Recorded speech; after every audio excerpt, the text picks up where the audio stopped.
Je crois que le Seigneur va te bénir. Alors je vais te donner quelques textes. Ésaïe 53, 4 à 5.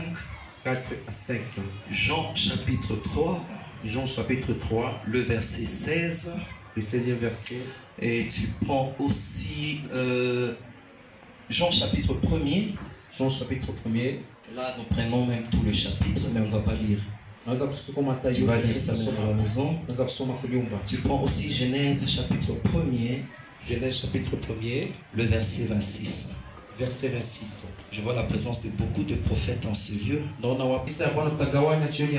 À l'occasion de cette deuxième année de notre église,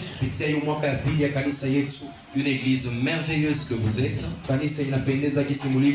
Ainsi, nous allons parler de Jésus-Christ, notre Pâques. Et le châtiment qui nous donne la paix était tombé sur lui. Alors, avant que je te présente mon sous-thème, je suis en train d'introduire déjà mes interventions pour cette semaine, du moins dans ce programme. Avant que je te donne mon sous-thème, laisse-moi te dire quelque chose. Je voulais dire quelque chose sur la Pâque. Pour ceux qui lisent la Bible, vous allez comprendre une chose. C'est que la Bible est en train de nous présenter la Pâque principalement de deux manières.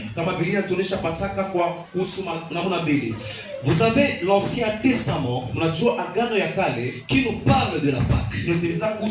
Mais nous avons aussi, pasteur, la Nouvelle Alliance, le Nouveau Testament, qui nous parle de la Pâque. Mais une chose m'intéresse beaucoup, c'est que dans l'Ancien Testament, la Pâque est présentée plutôt comme l'ombre de choses à venir. Quelqu'un dit amen? Amen. La Pâque est présentée comme l'ombre des choses à venir dans l'Ancien Testament. Amen. Et qui dit ombre de choses à venir, nous sommes en train de voir ce qui n'est pas encore arrivé, mais du moins qui arrivera certainement.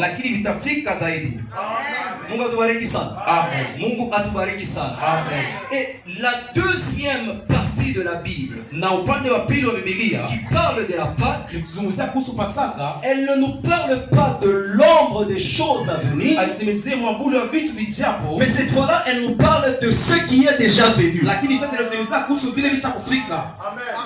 Est-ce que quelqu'un est là? Elle nous parle de ce qui est déjà arrivé. Dans l'Ancien Testament, on nous parlait de l'ombre. En fait, en d'autres termes, étant ombre, ce n'était que le reflet. Mais lorsque nous venons dans le Nouveau Testament, vous vous rendrez compte d'une chose importante, c'est que la Pâque n'est plus une ombre. La Pâque n'est plus un reflet, mais la Pâque devient toute une personne. La Pâque devient toute une personne qui porte un mystère que nous appelons l'homme de Jésus-Christ de Nazareth. Est-ce que quelqu'un peut dire amen? Amen. Est-ce que quelqu'un est en train de comprendre? Mais maintenant, laissez-moi vous faire comprendre quelque chose, église. Quand nous rentrons encore dans la Bible, vous vous rendez compte de quelque chose d'important. C'est que la Pâque dans l'Ancien Testament étant l'ombre de choses à venir, il est très possible, en lisant, qu'en entrant dans ces textes, vous comprenez que il est possible de parler de la Pâque sous les textes de l'Ancien Testament sans nécessairement évoquer la croix. Sans